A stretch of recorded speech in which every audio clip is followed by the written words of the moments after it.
आज हम बात करेंगे एक ऐसी चीज की जो सिर्फ इलेक्शन रिजल्ट नहीं है बल्कि दो बिल्कुल अलग पॉलिटिकल कल्चर्स का फर्क दिखाता है। एक तरफ है 2021 जब टीएमसी जीती थी, दूसरी तरफ है 2026 जब बीजेपी जीती। दोनों बार बंगाल में एक पार्टी जीती, लेकिन जीत के बाद जो हुआ वह बिल्कुल अपोजिट था। 2021 में ममता बनर्जी ने एक हिस्टोरिक जीत हासिल की, 294 में से 213 सीट्स, लैंडस्लाइड विक्ट्री। लेकिन उसी रात से बंगाल के कई इलाकों में एक अलग ही तरह का सेलिब्रेशन शुरू हुआ। बीजेपी वर्कर्स के घर लूटे गए, उन्हें मार पीट कर भगाया गया। बीजेपी ने क्लेम किया कि उनके कम से कम 6 वर्कर्स को मार दिया गया। 300 से ज्यादा बीजेपी फैमिलीज अपना घर छोड़कर आसाम भाग गई, सिर्फ अपनी जान बचाने के लिए। अप्रैल 2022 तक भी 303 बीजेपी वर्कर्स और लोकल लीडर्स बंगाल वापस नहीं लौट पाए थे। और सिर्फ मर्डर और डिस्प्लेसमेंट नहीं, कई महिलाओं के साथ एलिजिडली रेप हुआ। एक 60 साल की बुजुर्ग और उनकी बहू दोनों के साथ अत्याचार हुआ। एक नाबालिग लड़की भी शिकार बनी।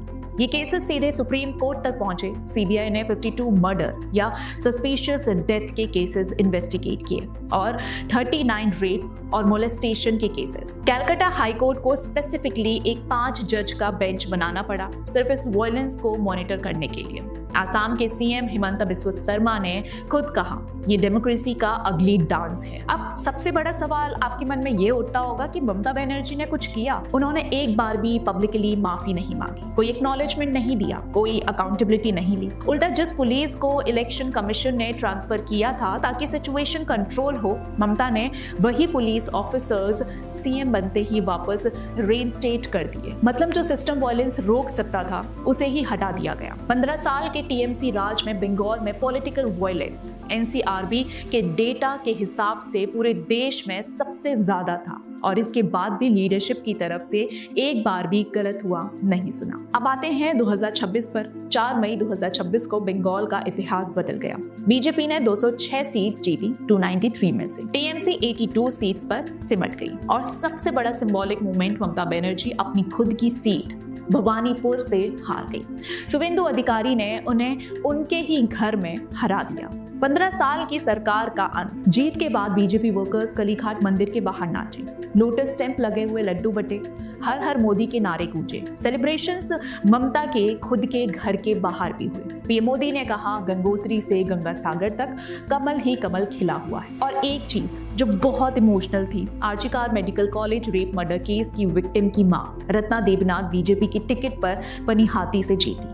एक मां ने अपनी बेटी का इंसाफ इलेक्शन के जरिए मांगा और बंगाल ने उन्हें जिताया। हाँ, 2026 में भी कुछ इंसिडेंट्स हुए। टीएमसी ऑफिसेस कई जगह वेंडलाइज हुए।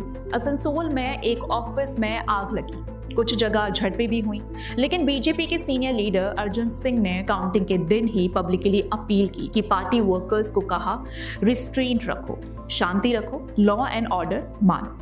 एक जीतने वाली पार्टी के लीडर ने अपने ही लोगों को रोका। इलेक्शन कमीशन ने भी पहले से ही बंगाल में विक्ट्री प्रोसेशंस और रैलीज पर बैन लगा दिया था। स्केल, नेचर और रिस्पॉन्स तीनों में जमीन आसमान का फर्क है 2021 से। दोस्तों, इलेक्शन रिजल्ट सिर्फ नंबर्स नहीं होते, दे reflect the political culture of a state. एक तरफ वह पॉलिटिकल पार्टी का कल्चर है जहां जीत का जश्न हिंसा, डर और दबाव के साथ मनाया जाता है, जहां लोगों पर डर और दबाव सामान्य हो जाता है। और दूसरी तरफ एक ऐसा कल्चर है जहां लोग खुशी से झूम रहे हैं, सेलिब्रेट कर रहे हैं और अगर कहीं कुछ गलत हो भी रहा है तो उसे गलत कहने की हिम्मत रखते हैं और अपने ही लोगों से कहते हैं रुक जाओ। यही असली फर्क है 2021 और 2026 के बंगाल में। यही फर्क है टीएमसी और बीजेपी की पॉलिटिकल अप्रोच में।